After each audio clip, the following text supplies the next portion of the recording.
अपने आस्था केंद्र को श्रद्धा वंदन।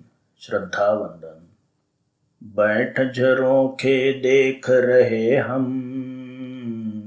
निकली है भगवन की सवारी, एक भगवान साथी सहकारी। हमने देखा कि संसारी जीवों के स्थावर और त्रस ऐसे दो प्रकार किए गए हैं। स्थावर यानी ऐसे संसारी जीव जो एक जगह में स्थित है, खुद हलचल नहीं कर सकते। त्रस यानी ऐसे संसारी जीव जो एक जगह से दूसरी जगह खुद हलचल करके जा सकते हैं। 5 प्रकार के स्थावर बताए हैं। 5 स्थावर और त्रस मिलाकर षड जीव होते हैं। इन्हें शरीर होता है, इसलिए इन्हें निकाय कहा है। ऐसे षड जीव निकाय है। हमने यह भी देखा कि पृथ्वी काय, अप काय, तेऊ काय, वायु काय और वनस्पति काय ऐसे स्थावर जीवों के 5 प्रकार हैं। सभी स्थावर जीवों को मात्र एक ही ज्ञानेंद्रिय, स्पर्शेंद्रिय प्राप्त होता है और मन नहीं होता। ये सभी एकेंद्रिय जीव हैं।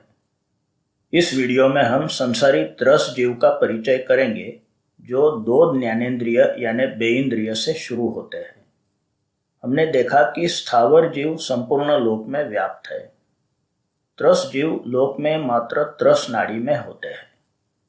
त्रस जीवों के बेइंद्रिय, तेइंद्रिय, चौरेंद्रिय और पंचेंद्रिय ऐसे प्रकार हैं। बेइंद्रिय जीवों को 2 ज्ञानेंद्रिय होते हैं, स्पर्श और रस। तेइंद्रिय जीवों को 3 ज्ञानेंद्रिय होते हैं, स्पर्श, रस और गंध। चौरेंद्रिय जीवों को 4 ज्ञानेंद्रिय होते हैं, स्पर्श, रस, गंध और वर्ण। पंचेंद्रिय जीवों को 5 ज्ञानेंद्रिय होते हैं, स्पर्श, रस, गंध, वर्ण और शब्द। जैसे जैसे ज्ञानेंद्रिय बढ़ते हैं वैसे वैसे दर्शन व्यापक होते जाता है और तद अनुसार प्रकट हुआ ज्ञान भी बढ़ता है। एकेंद्रिय से चौरेंद्रिय तक जीवों को मन नहीं होता, इसलिए इन्हें असन्नी जीव कहा जाता है। असन्नी यानी जिन्हें मन नहीं है ऐसे जीव।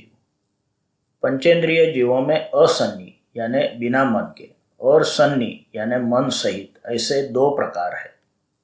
असन्नी पंचेंद्रिय में 14 प्रकार के सम्मूर्छित मनुष्य भी शामिल है, जो 14 प्रकार की अशुचियों में होते हैं, जिनका विवेचन हम आगामी वीडियो में करेंगे। सन्नी जीव को मन होता है, तब साथ में स्मरण और बुद्धि भी होते हैं।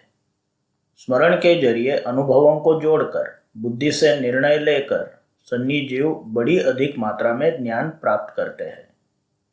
एकेंद्रिय से असन्नी पंचेंद्रिय तक के जीव निसर्ग से प्राप्त की हुई शरीर रचना के अधीन होते हैं। उन्हें सिखाया नहीं जा सकता क्योंकि उनके पास याद रखने के लिए मन और स्मरण नहीं है। सन्नी पंचेंद्रिय में तिर्यंच, नारकी, देवता और मनुष्य का समावेश होता है। सन्नी पंचेंद्रिय जीवों को सिखाया जा सकता है क्योंकि मन, स्मरण और बुद्धि का इस्तेमाल करके वे अनुभवों को याद रख सकते हैं, उन्हें एक दूसरों से जोड़ सकते हैं और अपना बर्ताव बदल सकते हैं। हम देखते हैं कि सन्नी पंचेंद्रिय तिर्यंच जैसे कि डॉल्फिन जैसी जलचर मछलियाँ, कुत्ते, बिल्ली, गाय जैसे भूचर प्राणी और कबूतर जैसे खेचर पंछी, इनको कैसे बर्ताव करना यह सिखाया जा सकता है। इसे मानस शास्त्र में कंडीशनिंग कहते हैं। नारकी और देवता के बारे में हमारा ज्ञान जितना शास्त्रों में बताया है वहाँ तक सीमित है। इनके बारे में अनुभूति ना होने की वजह से हम इनकी अधिक विचारणा नहीं करेंगे। सन्नी मनुष्य में हमें सबसे अधिक प्रकट हुआ ज्ञान दिखाई देता है। एकमेव मनुष्य ही भाषा और लिपि के माध्यमों के द्वारा दूसरों के साथ ज्ञान बांटता है। बहुत सारा ज्ञान हम भाषा सुनकर और बोलकर बांटते और प्राप्त करते हैं। लिपियों के द्वारा हम ज्ञान को लिखकर संग्रहित करते हैं, जिसे पढ़कर समझ लेते हैं।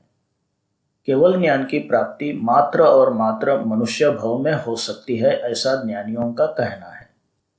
84 लाख जीवायोनि इस प्रकार है: 7 लाख पृथ्वी काय, 7 लाख अप काय, 7 लाख तेऊ काय, 7 लाख वायु काय, 10 लाख प्रत्येक वनस्पति काय, 14 लाख साधारण वनस्पति काय, 2 लाख बेइंद्रिय, 2 लाख तेइंद्रिय, 2 लाख चौरेंद्रिय, 4 लाख नारकी, 4 लाख देवता, 4 लाख तिर्यंश पंचेंद्रिय और 14 लाख मनुष्य की जाति।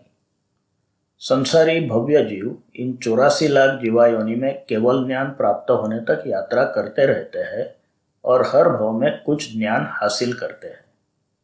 अल्पश्रुतं श्रुतवतां परिहासधाम त्वद्भक्तिरेव मुखरीकुरुते बलान् माम्। बोलिए उपकारी चराचर सृष्टिमय निसर्ग देव भगवान की